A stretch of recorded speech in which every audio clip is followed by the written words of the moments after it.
will be actually global. So what I wanted to tell you and to share with you today is, well, something that I've always been curious about, that is to say BIOS. So we all use computers, mobile phones. However, I've always noticed that BIOS was kind of a mystery. When you kind of turn on the computer, it seems that your BIOS is working, but sometimes later on we don't know what the BIOS was doing. I studied here in Madrid, and there was an IT support team in the residence where we were staying. And well, whenever we had to do something with the computers, we had to reset the password of BIOS, whenever we had to change the date, etc. So to me, it was always kind of a mystery, as I say.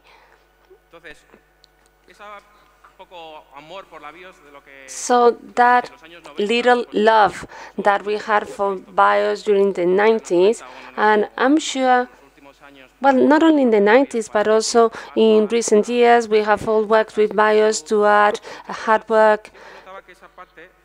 So I've always noticed, I've always felt that that part was a bit special.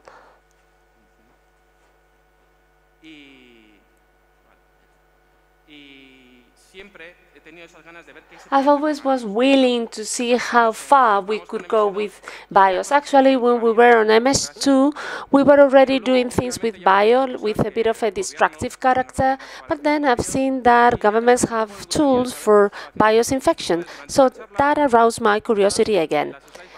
And then in my talk, you will see that on top of all the slides, you see the address of a survey that you are very likely to answer online. It is about BIOS topics, and I'd like to know whether how much you've worked with it, how much you played around with it, just to find out what is the actual or the current use that we make of BIOS.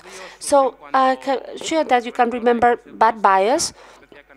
So Dragos to you, the organizer of the Canada conference, started to say that his computer was doing something wrong, that it looked like if it was infected, that he had to, well, despite reinstalling OS, he continued to be infected. He said that, well, that the different devices, his different Mac devices, got like kind of infected through ultrasounds, etc. But then in the beginning, well, he was kind of fooled. People said that he was a bit crazy, that that was not possible. Then he could see the dumps in the hard disk, etc. Nothing was apparently wrong. But then when Snowden showed up, then we got the ENG catalog, which is a very interesting catalog for the tools used, in this case, by the US government for attacks. So where we could see specific tools to infect BIOS. So this man, he no longer looked like he was lost, but actually we could see that, well, there were tools, BIOS attacking tools, and no one had researched on that before. So now we have like two tools used by the NSA. So if you notice the date, that is 2008. Ever since then, there were tools to infect and to stay on BIOS. At the time, it was against HP and Dell servers.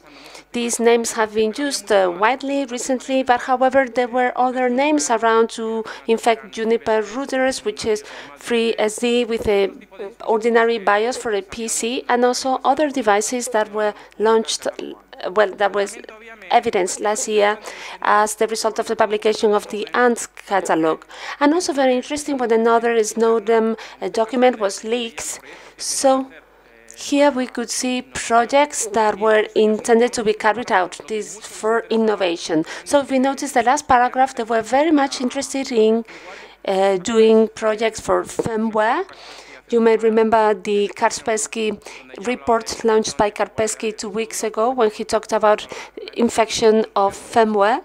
So NSA, same as other governments, have worked on that for many years. They had firmware infections, BIOS, firmware, the infection, so low-level things that were not being given too much attention.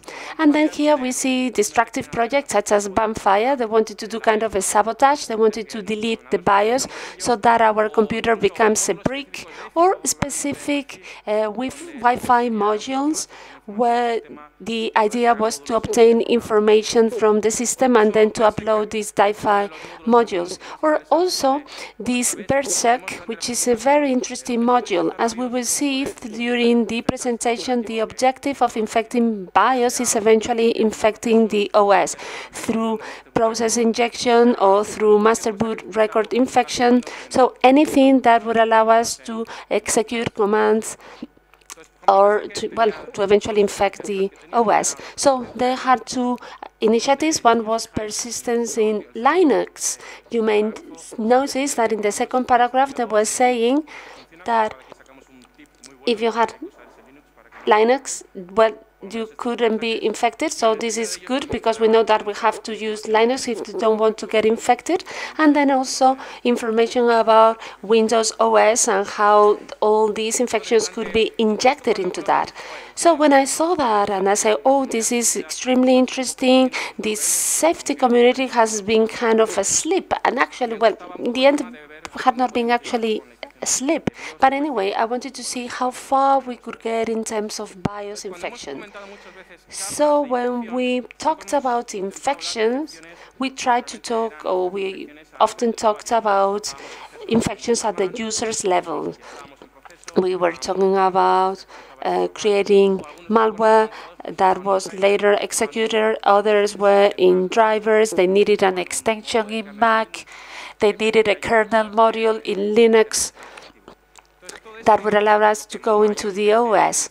These, well, most of the research in the past 20 or 25 years was conducted over the Ring 3 layer. That's where all these systems or user-level applications are being executed. However, there are other layers where code can be hosted.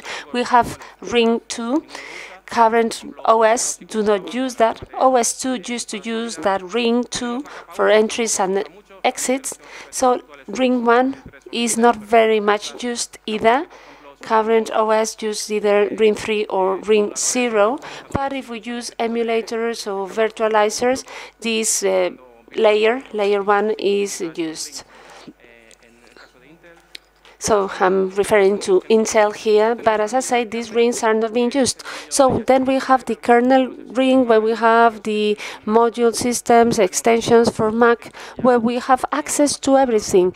If we reach the kernel, we will have full access. However, there are other rings that I would like to discuss in this presentation. We have the -1 ring, where we have all the extensions of Intel or AMD that allow us to go virtual. So that is to say, this is a place where we can host ourselves or from we can do infections. We have another layer, which is the -1.5. It is bootkits. It has evolved a lot from the viruses that infected the soft disks in MS2, or floppy disks in MS2. And then we have the -2 ring, which is kind of a execution mode for processors, which is SMM. And in the transferences, we could see that it was used. It was the Achilles tendon. All the attacks had to do with MSS when we talked about BIOS. And then we have -3 ring, which is the actual BIOS. Here we are talking about full infection of the BIOS and execution of ROMs, where we have malicious infections that eventually go into the OS. This is the most interesting part. And last, we have an additional ring, which is -3 ring, where we have some plates that have their own chipsets. These are mini operating systems, and are often used whenever our device stops working. We have like mini server where we can log on remotely to see what happened, whether the memory has been broken down, etc. Intel has this kind of rings more and more. These are for kind of remote help, for remote support, and they are being used to host malware as well. So now we will focus on the typical ones. We will forget about -ring or ring 0, and let us deep dive into the rest of the rings. And for that, the best thing is to start talking about what BIOS is about, what is it for. I'm sure that you have all worked on a motherboard, you have removed the battery to reset the BIOS values, you have added RAM, etc. At the end of the day, BIOS is often a ROM, then back in the 90s changed to flash. And well, here values are stored whenever the computer is turned off. Well, in the past MS2, you had, every time you turn it off, you have to enter the date. And then the next version started to store all that information in a ROM so that you didn't have to enter every time you logged in. So here we're talking about hardware, disk, interruptions, etc. This all very well explained in a series from AMC. Name is Halt and Catch Fire.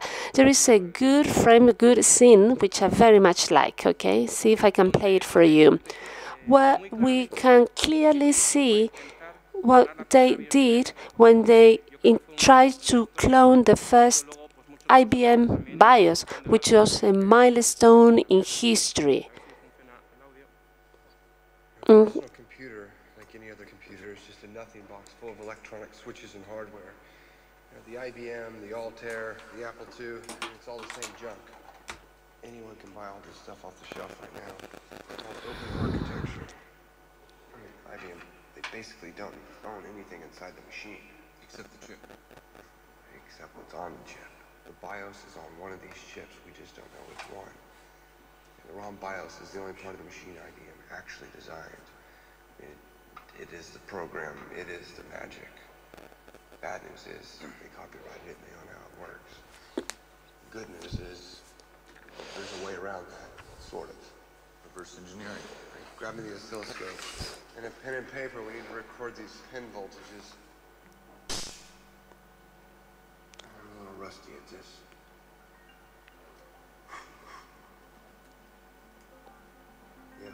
+5? Yeah. 0? 0. +5? Yeah. 0. +5? No. 0. Yeah. +5? 0. Yep. -5? Yeah. Yeah. 0. Yeah. -5? Yeah. 0. Yeah. +5?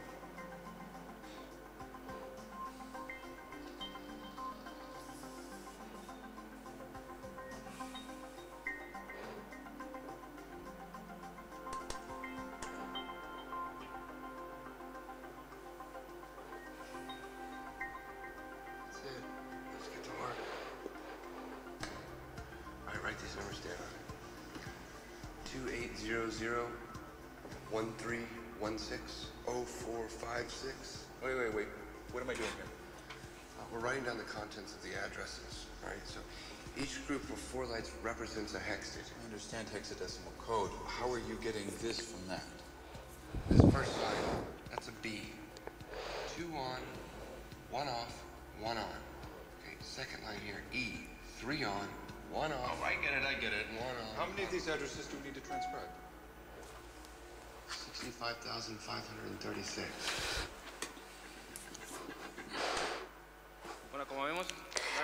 Right, as we can see, the story tells us that something similar happened. Phoenix Technology was a company that when IBM launched this first computer, it was the first personal computer that was quite successful. It was the first IBM PC that was back in 1981.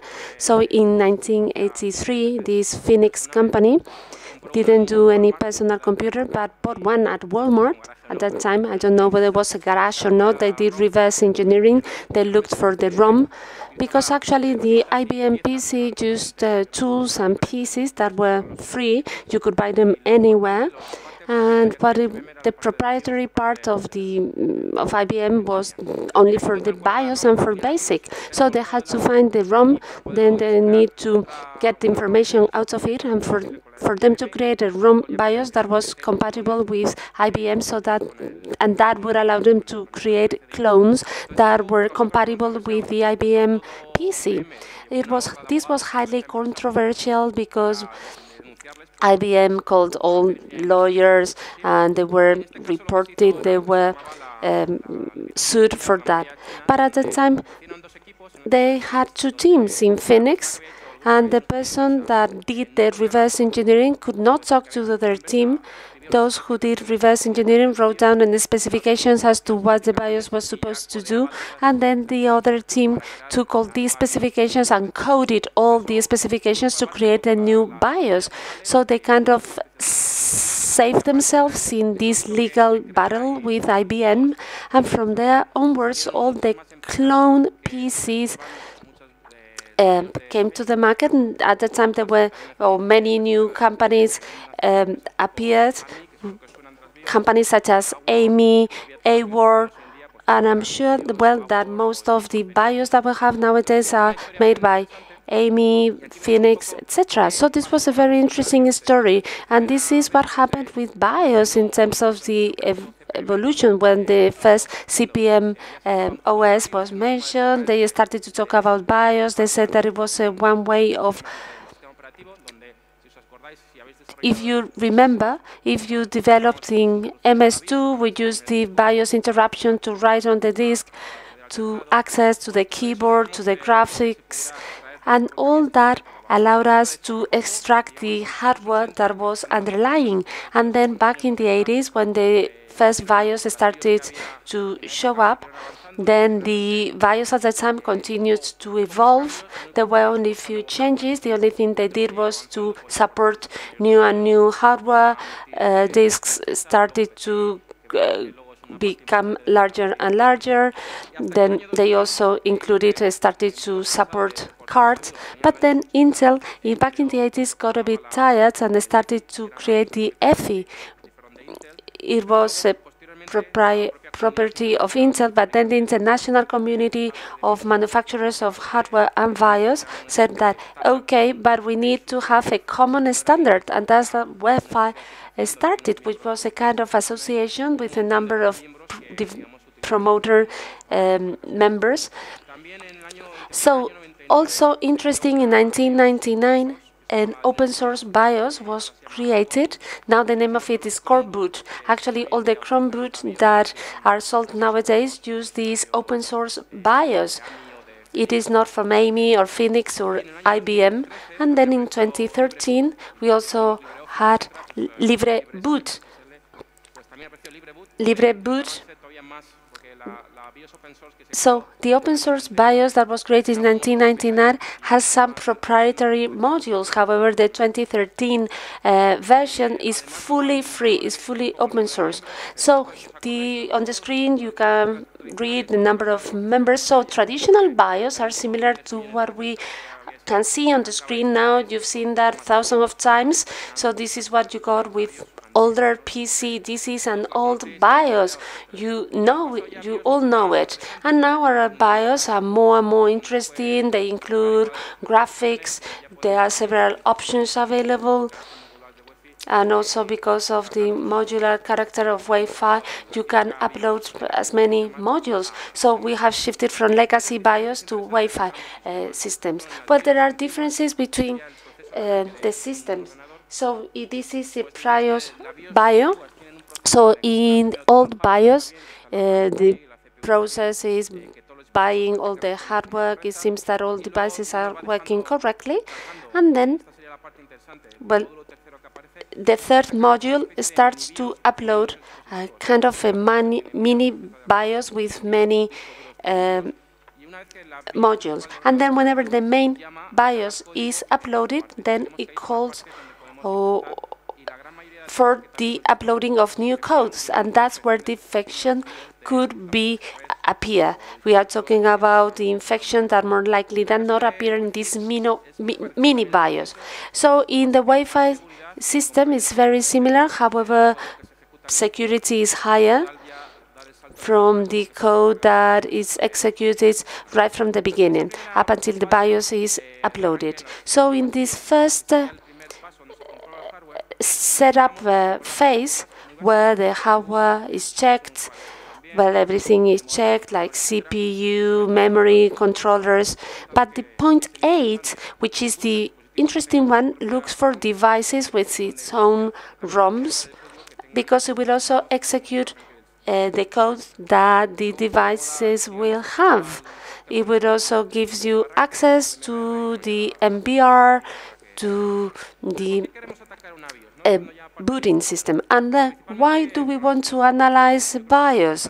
Well, primarily because it is difficult to detect. I don't know whether you check out your BIOS to find out whether they are infected or not. As far as I know, only few do that, only those who are paranoid, because they want to check out whether they're having any changes or not. But actually, there are no security tools to analyze BIOS. Actually, the only manufacturer that was doing something like that was Kaspersky. He had kind of an antivirus for BIOS, but didn't never reach the market. So no one has been concerned about or took care of BIOS and BIOS security. But I'll show you many examples where you will see that BIOS can be infected, both the old ones as well as the new ones. While the NSA would not name the country behind it, cybersecurity experts briefed on the operation told us it was China. Deborah Plunkett directs cyber defense for the NSA and for the first time discusses the agency's role in discovering the plot. One of our analysts actually saw that the nation state had the intention to develop and to deliver, to actually use this capability to destroy computers.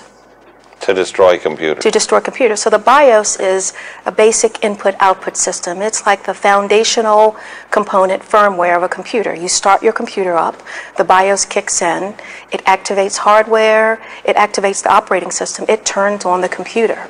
This is the BIOS system which starts most computers. The attack would have been disguised as a request for a software update.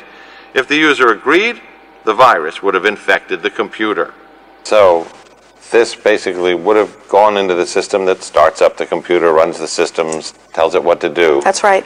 And basically turned it into a cinder block. A brick. And after that, there wouldn't be much you could do with that computer. That's right. Think about the impact of that across the entire globe. It could literally take down the U.S. economy. I don't mean to be flip about this, but it has a kind of a little Dr. Evil quality to it, that I'm going to develop a program that can destroy every computer in the world. It sounds almost unbelievable. Don't be fooled. There are absolutely nation states who have the capability and the intentions to do just that. Based on what you learned here at NSA, would it have worked? We believe it would have, yes. Is this anything that's been talked about publicly before? No, not to this extent. This is the first time.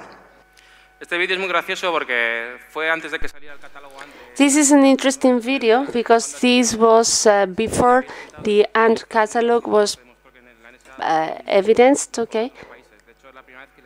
So it is the first time that NSA speaks about this topic publicly.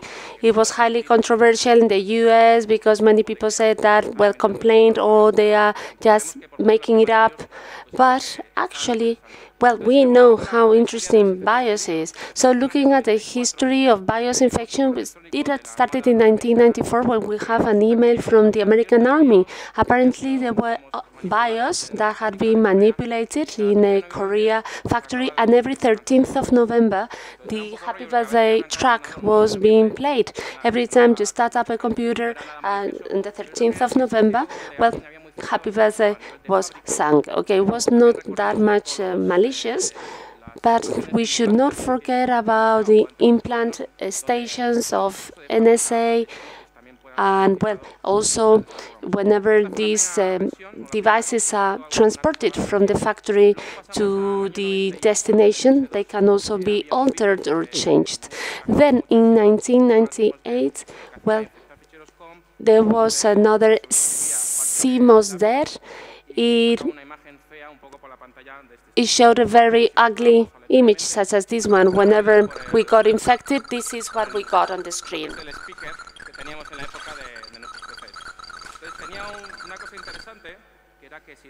It was interesting because if you press Ctrl+Alt to reset your PC, then the hard disk was deleted. Then, in 1998, So the problem that we had is that we had full access to the BIOS area, and then any user process could write on that. Then Chernobyl showed up, appeared. It was a virus that activated itself at the time of at the date of the disaster of Chernobyl. It was created by a Taiwan person. At the end of the day, he became kind of a national hero. He said, "Okay, I'm ready to, I know how to create a virus that no one will detect." So the novelty was here about the dissemination. So remember at the time when we bought magazines, they had a CD with them. So many of the CDs that you got with your magazine were infected. So the Wing Commander manufacturer got infected, and everyone who bought the Wing Commander or a version of it got infected. So it overwrote on the part where the BIOS was, and then also on the hard disk. So therefore, the system was completely broken. Then there were some variations, changed the date on Christmas date, then you had to put a password on the BIOS, and then it was the first time that it was a clear malicious use of Windows system. And then well, it was sabotage, virus sabotage. For this purpose, manufacturers react in such a way somebody wants to attack our BIOS, so let's create a dual BIOS. If the initial BIOS is corrupted, so we will start out from the second dual BIOS. So there was Chernobyl versions which infected dual versions. So manufacturers decided to create the fourth and quart BIOS. So in the very first falls, they kept it, and then on a CD, on a hard disk, they created a full SAM kind of BIOS. The very interesting thing you can see now, when Windows 1995 is infected, on screen, do you remember the blue screen? Okay, we can't do anything. We can't do anything because our PC is totally dead. BIOS is blocked. It's impossible that Windows 1995 could work this way on YouTube. So there's somebody taking all MSS viruses and put it back there. Let's move on to 2007. ISO.org and Symbian. So two Chinese students created concrete versions anti-infection. Very dangerous things. These two Chinese students infected all kind of BIOS for every manufacturer and BIOS version. They created specific infecting versions of BIOS. Many of the disinfections from 2007 to 2011, they attacked the SMM part. They install IS BIOS run device. When you started up the computer, they join the ISA BIOS malicious BIOS and inject it onto the Windows operating system. It started up at the very same time. In 2009, legacy infection from BIOS. Anibal Saka gave us a talk regarding infections and events for certain versions of Phoenix and Award. They were able to infect it. They need to refresh the BIOS with a new one, which required having physical access to the machine. The most interesting thing here is that BIOS is compressed. The BIOS code is compressed minus the decompression routine, which cannot be compressed, otherwise we won't be able to execute it. So in the compression area is applied, and from then infected the operating systems, starting up the machines. One test against OpenSM, and in the other one they injected a binary in the Windows systems XP. Let's move on to 2011. During the research with Trojan and malware found with different names, according to a Membroni manufacturer, it was originated in China by having one of these two antiviruses installed. Otherwise, you won't be infected. Later versions, you were infected anyway. It was based upon in the previous version from 2007. Here, Membroni checked the BIOS version. If it's a Word manufacturer, it looks for the port SMA, and SMM area is the executional mode of CPU. Copy the disks, reflash it, and reboot it. By infecting the master boot record and then infected the operating system, rebooted again. Here, the code where you can check if the version took the whole memory where the BIOS was by identifying that the manufacturer was a Word. If it's not Word, there's no infection. Here, let's move on to 2014. Black Energy 2, different antivirus versions. Black Energy, I gave you a talk about distribution with Black Journey. It was pivoting, and there are more oriented modules to the address and directed attacks. Last year, it was discovered there was a specific module where information about the BIOS resided. In order to identify versions to infect or univocally identify another things. There's always software using the tricks you had mentioned before, CompuTrace 2005. Some of your equipment use it when your computer is stolen. CompuTrace uses an option ROM in a BIOS device when the BIOS boots apps is installed on Windows or install a process or is joined to a process. By reinstalling the operating system, is going to be there always with us. By reinstalling the system, no matter what you do, since it's executed in the very first beginning of the PC, it will be infecting the operating system once again. Here is this is a valid software used by companies with the very same trick. By those who infect BIOS, is always executed whatever the operating system is. Operation modes. We talk about SMMs.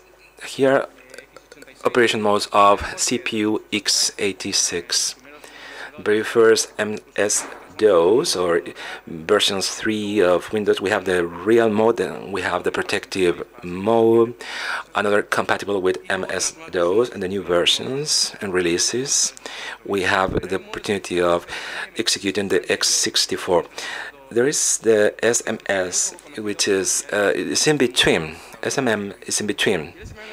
S system management mode is a specific CPU management and executable mode when there are low-level events, when the ventilator stops working, and regarding the health, proper health of what is connected to. For instance, there is a power outage, independent or regardless of the operating system. It's a specific execution mode with a memory mapping. When you are installed there, it gives you access to all the memory of the device, and then you can move on to all the devices installed in this machine. All the attacks in the very beginning over the last years tried to get into this executional booted reserve area. All the attacks we saw before. Many researchers on this Congress, there had been 3 main researching groups: an American group in Littre, a French group for the Interior Minister of France, and there's also people from Westcar and his team working on this. There are the 3 main public teams working on SMM, system management mode. We can see on screen many attacks and failures. The objective is always the same: to inject or infect the privileged area of this code, and then can infect it and inject it on the operating system memory and affect processes. When we do this, we lose everything because executed on RAM. If we can infect the BIOS, the other devices, this will be booted when the computer is started up. We also got Advanced Configuration and Power Interfaces Researchers, the ACPI. This was not very successful because the manufacturers put on many measures. How can you infect the CPI control and all these temperature events? We turn off the computer, and there was a way of trying to infecting certain tables in order to inject them in the operating system. The manufacturers, Intel and other manufacturers, stopped working doing this because it was not an easy road, an easy way. Now, then move on to the PCI expansion ROM. This is the very first IPC computer from IBM with the interpreter at basics. As commented, these were available on graph cards, network cards. All the actions are directed. Examples from 2007, the very same researcher doing on CPI, so that we can keep code permanently inside that would be start out whenever we start up the code, because we access the operating system below or underneath.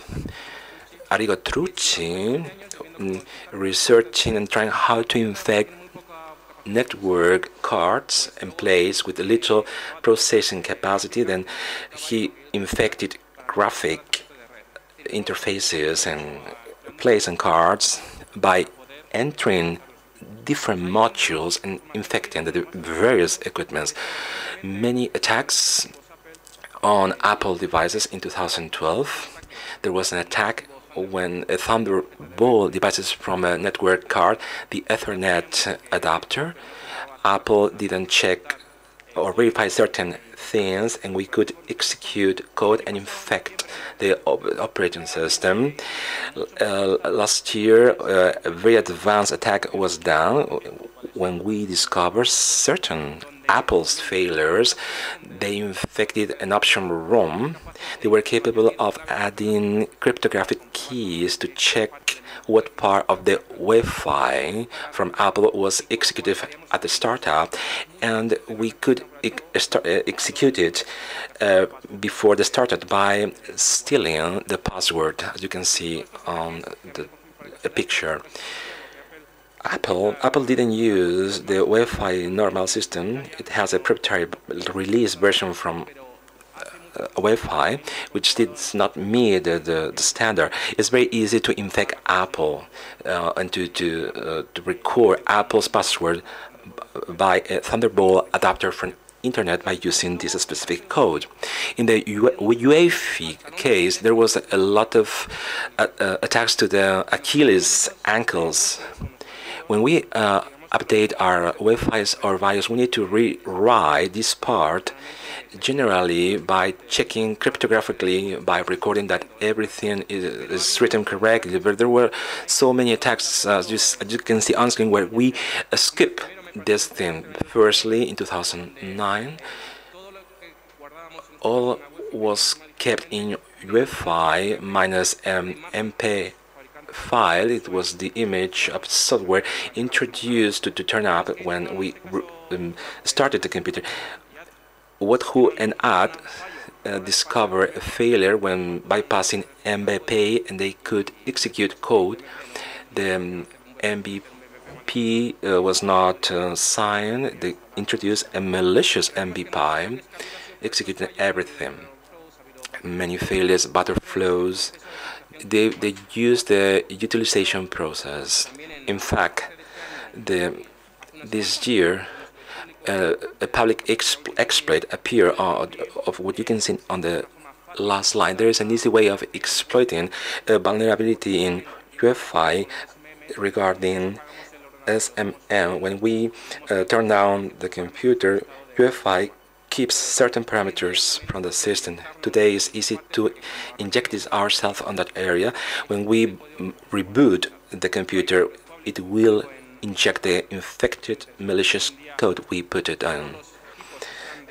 So only the equipments from as of January of 2015 are free from this. Now let's move on to a very short video regarding a UEFI infection. Now on the screen for you guys. BIOS on screen.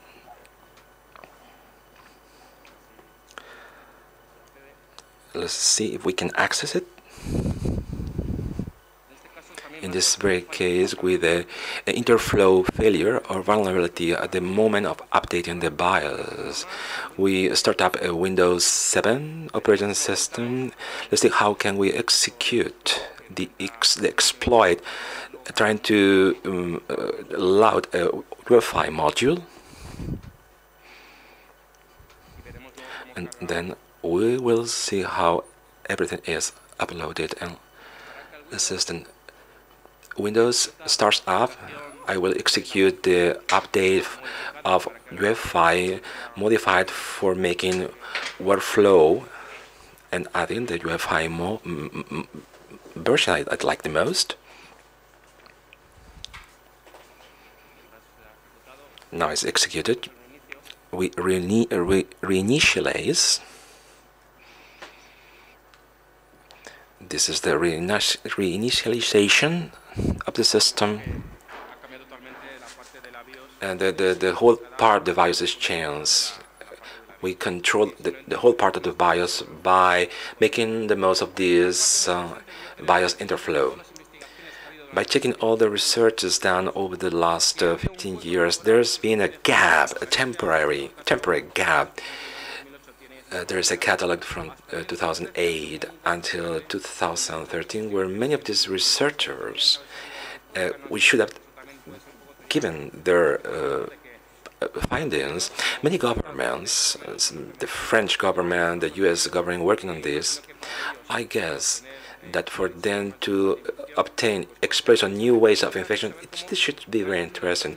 From 2008 to 2013, there had been so few informations about BIOS attacks, but there's little information about the UEFIs. There are so many capacities and vulnerabilities we can check on UEFIs. Let's move on to the next level.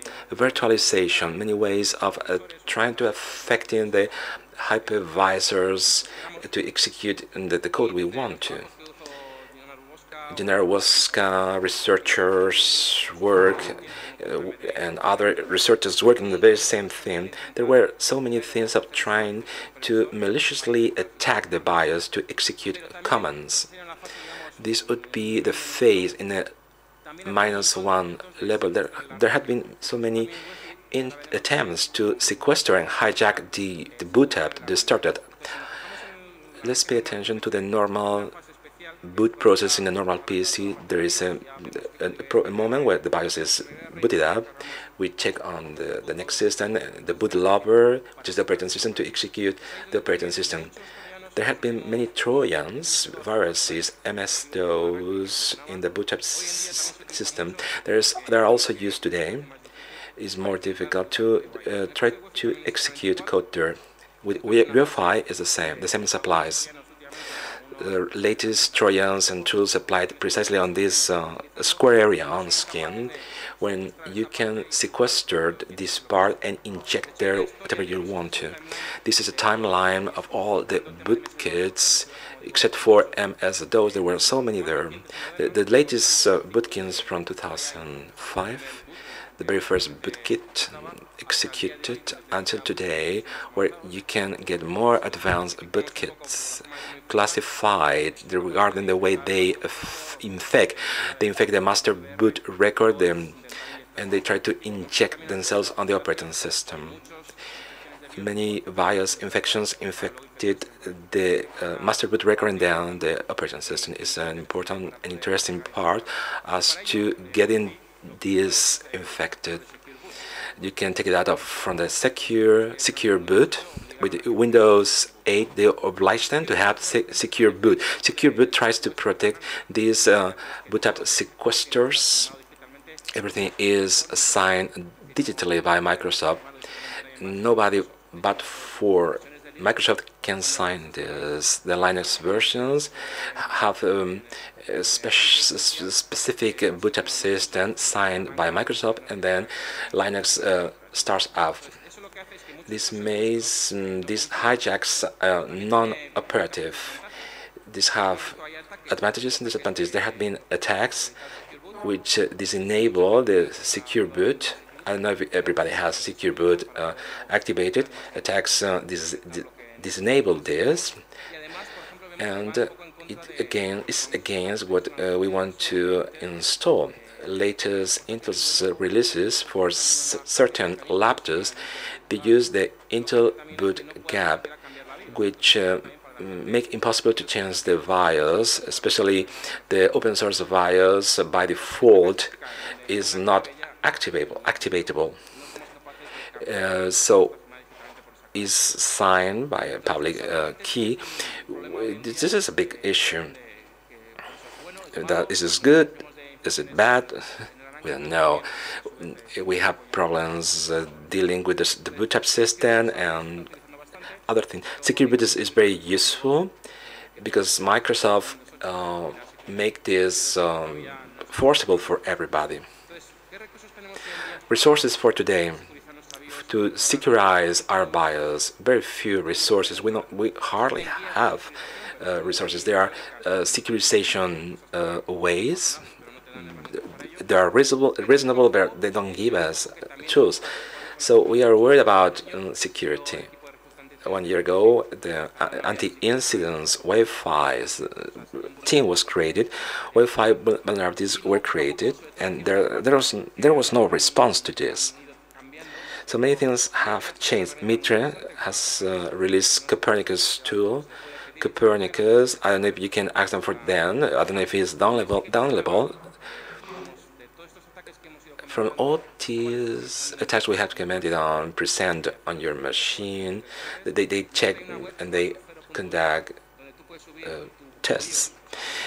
You have a download of the BIOS. They analyze if they identify there is something wrong there, and chipset impedance. When you can interact with many parameters from the BIOS of Wi-Fi, we can check the different programs and analyze what is going on. There's another tool to discover that our UEFI or BIOS is implemented, is the RDFEU, which is very interesting to try to discover what's going on here. We don't have a base, we don't have a foundation so people proceed in different ways, and then they every time they make an app and check if there is no changes in the BIOS on the Wi-Fi. This is the only possible thing for us to do. There are not enough tools. We see that in the real life is hosting code and adding implants and to conduct directed attacks. But as of today, most of the people don't have any way of making sure that when you have bought an infected equipment, we cannot be sure that okay, we are at the hotel and the BIOS thing in our computer is infected. It's a very worrying thing. So many adversaries, but so few resources. Is there really Achilles ankle for all of you guys to bear in mind? This is it. I hope you enjoyed my presentation, dear fellow members.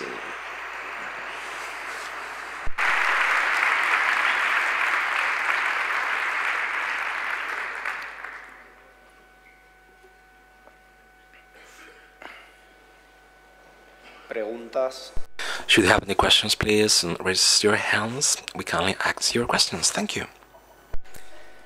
I have a question for you, my friend.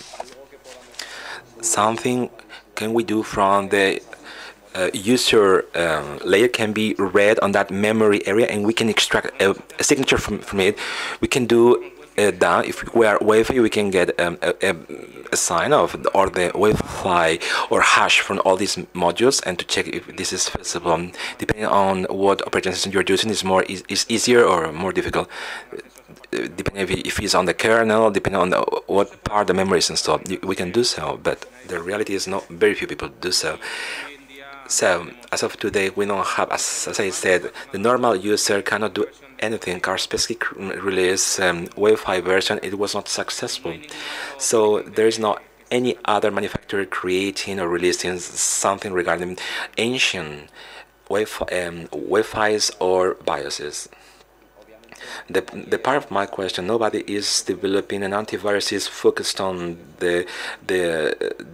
on BIOS. What about the mobile phones? Mobile phones are different. They have a kind of a similar BIOS executed depending on the operating system. And in the very specific case of iOS, many of the jailbreaks will benefit from the vulnerabilities. They also, this applies to Android as well. They don't have UEFI. Perhaps the PC world is more advanced, but the mobile phones also have trouble regarding the UEFI. UEFI BIOS, this layer is tracking the hardware from the very first thing at the startup of the machine. All of them are susceptible and capable of hosting some malicious code that we want to execute. Please, some questions from the audience. Kindly shoot your hands and ask. Thank you. Can you hear me? Thank you. Thank you very much for your very interesting talk. Very lately, I had trouble installing Debian with a version of BIOS from Toshiba. My question for you, David, people developing this kind of exploits, how can you reboot it and refine all these exploits? In the case of UEFI, the Association for Tianocord, which is the open source UEFI version, offers you the SAK, which is working on Linux, where you can create UEFI modules and re-googling them is easier to install. The version on the web is very simple, but you can install it. It's not that difficult. You can Google it. In the case of BIOS, is more difficult. Is a trial error thing.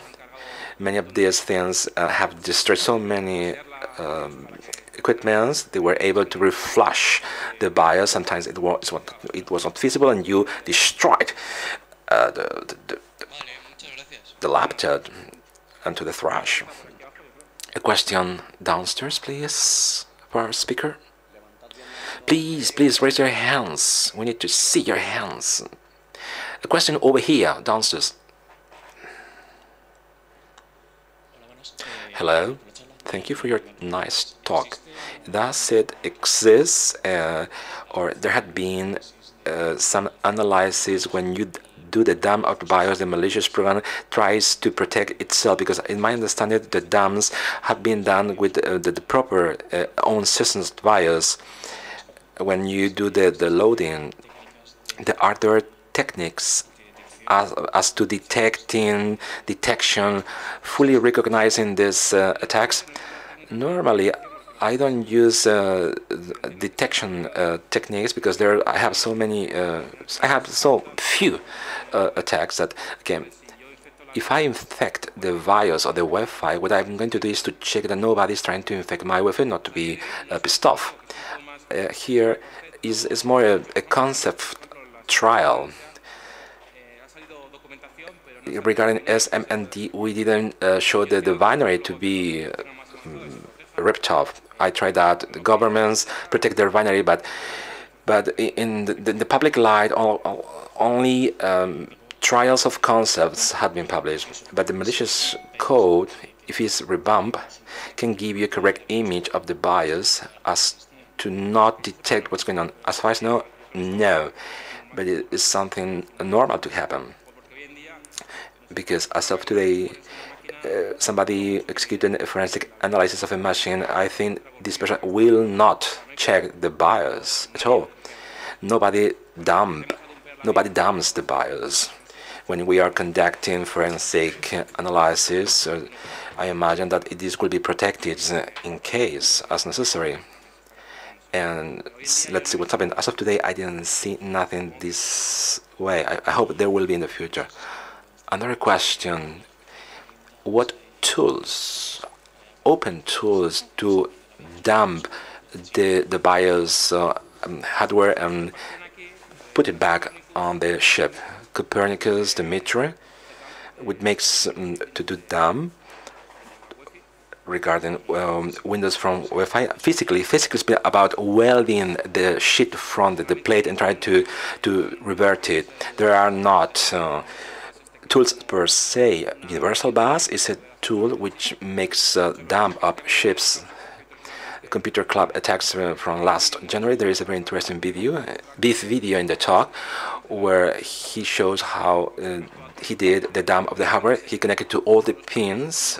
He did a dump, and then he did inverse engineering and do the work on it. There are people doing this on a Mac case. In cases where you cannot conduct the Mac, you have to do it physically by connecting to the hardware. The video shows this very well. Thank you very much. ¿Alguna pregunta más? Should you have any more questions, please raise your hands. Thank you. Thank you, David. There seems to be a question over there. Good morning. I heard you mention the possibility that code could be executable to levels like -1, -2. Particularly, I was surprised to see when you said that it can be modified, the code contained in the extensions UMX. I would like to, can you elaborate on this? My understanding, these are areas in the CPU are not accessible from the user's layers for reasons that we know is this restricted access. Can you elaborate on this, please? Of course. Windows 95, 98, it was accessible for users. Then you need to be an administrator to do. But all the attacks, SMM, they have interruptions SMI where you can execute code of SMM. They try to supplant the code you are trying to eliminate, because the SMI you're trying to execute when the CPU is very hot, when your computer does not work, that you are out of battery. These are critical things for the operating system. They have to do supplantations, fake things. They execute code which is not the code which should be executed, and they make the CPU distracted. They supplant the routine, the interruption through the ports SMI for us to execute the code we want. I saw it on SMM. Other attacks use the introductions SMI ports to execute the code you want to. How can you put code there, because it's a protected area, by seeing the interflows, vulnerabilities and failures? There are not normal failures. In principle, you should not be able to access these things from them. Thank you. Now, without further ado, let's move on to the next thing. David, thank you very much for your wonderful presentation.